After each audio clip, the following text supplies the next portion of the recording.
नमस्कार। समताधिक कबीरवाणी में मैं डॉक्टर जयंती भाई मकवाना आपका हार्दिक स्वागत करता हूँ। साथियों, कबीरदास जी सदा समतावादी या समतामूलक समाज का हिमायती रहा है।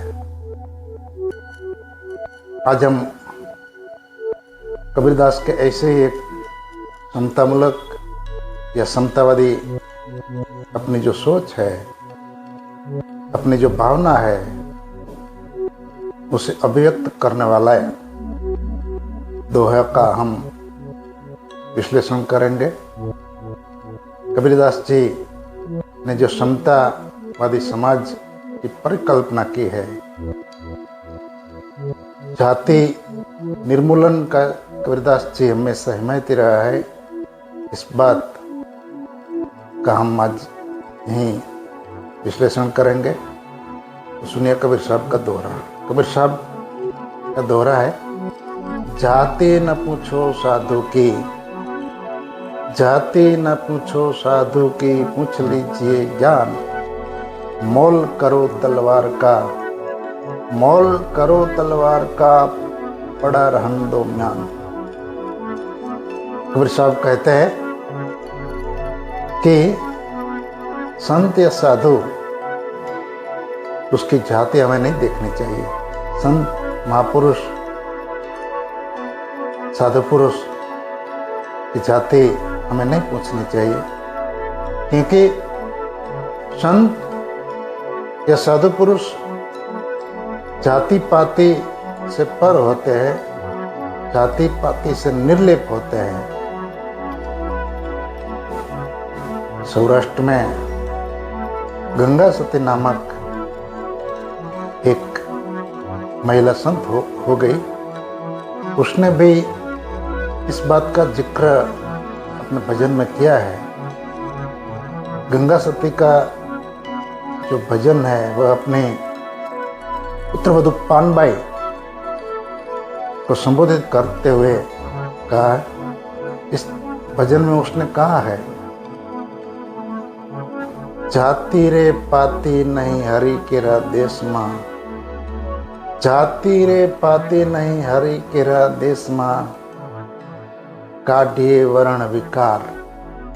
मतलब जात पात आदि हरि कहता जो परमेश्वर है, ईश्वर का जो दरबार है, इसमें कोई जात पात का भेद नहीं होता।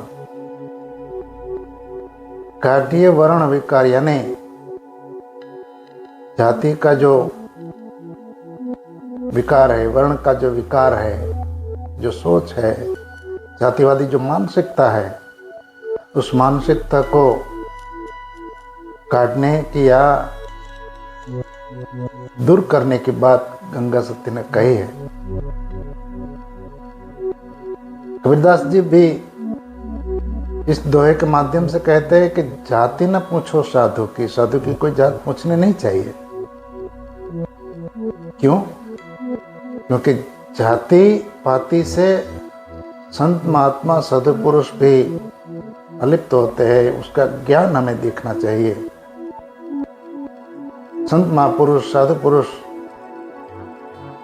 का जो ज्ञान है वही सर्वोपरि है, वही उसकी सच्ची पहचान है।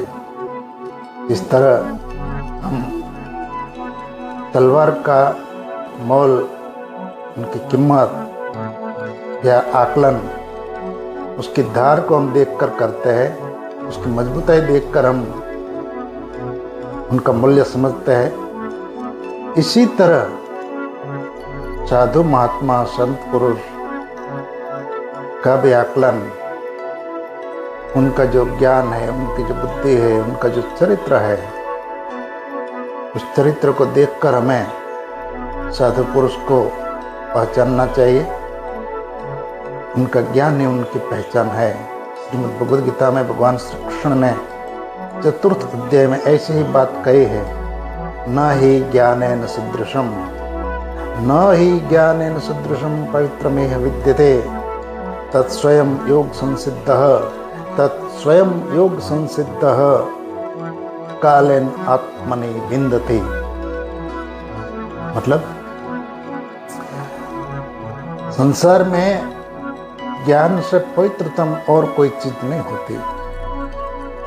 ज्ञान से पवित्र और कोई बात नहीं हो सकती। और योग में जो सिद्ध हो गए हैं, सिद्धि पा ली है, वही व्यक्ति स्वयं उसे पा लेता है, उसे प्राप्त कर लेता है। कबीरदास जी का दोहा हमें स्पष्ट संदेश देता है कि ज्ञान जहां से भी मिले, ज्ञान जहां से भी प्राप्त हो, वहीं से हमें ज्ञान ले लेना चाहिए, प्राप्त कर लेना चाहिए।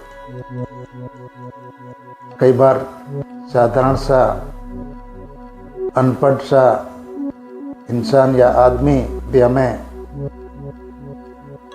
जीवन की उपयुक्त सोच समझ हमें सिखा देता है। उनका जो बाह्य देखाव है, बाह्य स्ट्रक्चर है, वह कोई मायना नहीं रखता। कबीर साहब ने जो जातिवादी जो मानसिकता के विरुद्ध जो बात की नींव रखी थी, जो बीज बोया था, उसी बीज डॉक्टर बाबा साहब अम्बेडकर ने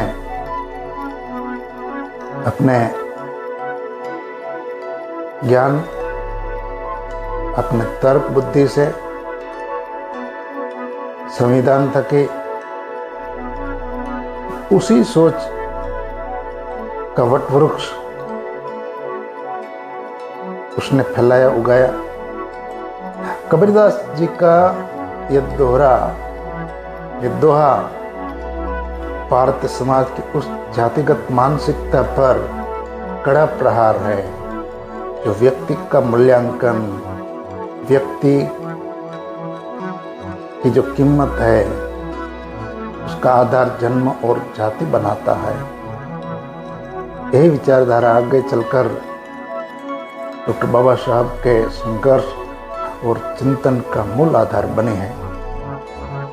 डॉक्टर बाबा साहब ने अपने जीवन में जाति व्यवस्था के क्रूर और अमानवीय रूप को झेला है। अत्यंत प्रभावशाली, उच्च शिक्षित, दुनिया भर की डिग्रियां प्राप्त करने वाले विद्वान महापुरुष होने के बावजूद केवल और केवल जाति की वजह से डॉक्टर बाबा साहब को अपमान, भेदभाव और बहिष्कार का सामना करना पड़ा। यह स्थिति कबीरदास के दोहे में कही गई जो बातें हैं, इस बात का प्रत्यक्ष रूप को उजागर करती है। समाज अक्सर म्यान यानी बाहरी जो पहचान है, उस बाहरी पहचान को ही देखता है। तलवार यानी जो आदमी का ज्ञान है, आदमी की जो योग्यता है, वो योग्यता को नहीं देखता। डॉक्टर बाबा साहब का पूरा आंदोलन इसी सोच के विरुद्ध था। डॉक्टर बाबा साहब मानते थे, डॉक्टर बाबा साहब की सोच थी कि मनुष्य की पहचान उसके ज्ञान, उसके तर्क, उसके विवेक और मानव मूल्यों से होनी चाहिए, नहीं कि उनकी जाति से। डॉक्टर बाबा साहब कहता था कि जाति व्यवस्था न केवल सामाजिक अन्याय है, बल्कि राष्ट्र की प्रगति में बड़ी जो रुकावट है, बाधक है, यह सामाजिक भेदभाव है। इस प्रकार कहा जा सकता है कि कबीरदास जी ने जिस सामाजिक चेतना का बीज बोया था, डॉक्टर बाबा साहेब ने उसे न्याय, अधिकार, समानता के वृक्ष में परिवर्तित किया।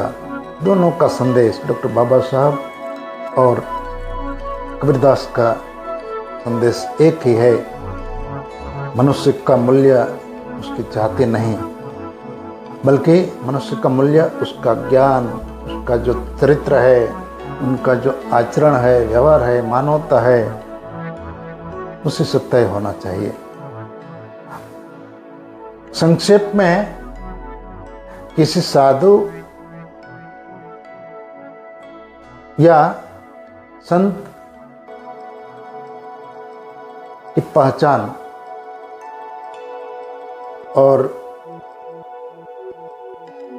उनका जो मूल्य है, वह मूल्य जाति से, उनका बाह्य दिखाव से नहीं करना चाहिए, बल्कि उसका जो ज्ञान है, उनका जो गुण है, उनका जो चरित्र है, चरित्र की जो खासियत है, उसी से करनी चाहिए। जैसे तलवार खरीदते समय हम तलवार का मूल्य, उनका आकलन, उनकी धार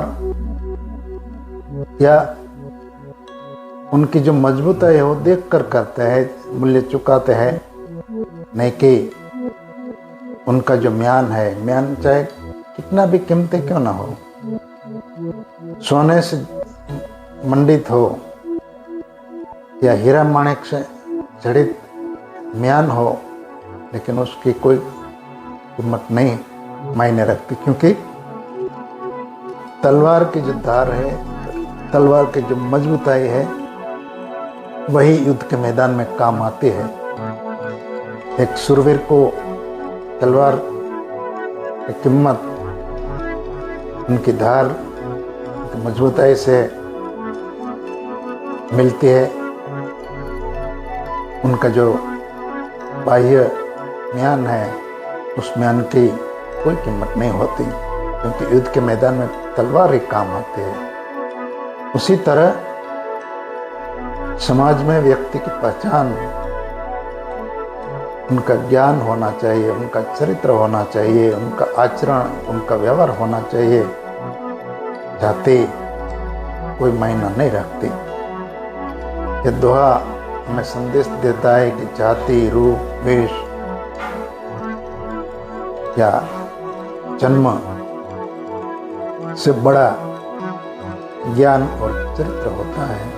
कबीरदास जी ने समाज को एक उच्चतम संदेश, शिक्षा का संदेश दिया है, ज्ञान का सच्चा स्वरूप बताया है, ज्ञान ही व्यक्ति की पहचान बताई है। हमें भी उसका आदर करना चाहिए। समाज में, संसार में व्यक्ति का मूल्य, व्यक्ति की कीमत, उनका बाह्य स्वरूप, उनकी जाति देखकर नहीं करना चाहिए। कबीरदास का इस दोरा हमें जीवन की उच्चतम सीख देता है। हमारी बात यहाँ पर हम संपन्न करते हैं। संपन्न करने से पहले फिर एक बार आप सभी दर्शकों को मेरी गुजारिश है कि मेरे इस चैनल को ज़्यादा से ज़्यादा शेयर करें, मित्रों को चैनल में दी गई लिंक को भेजें।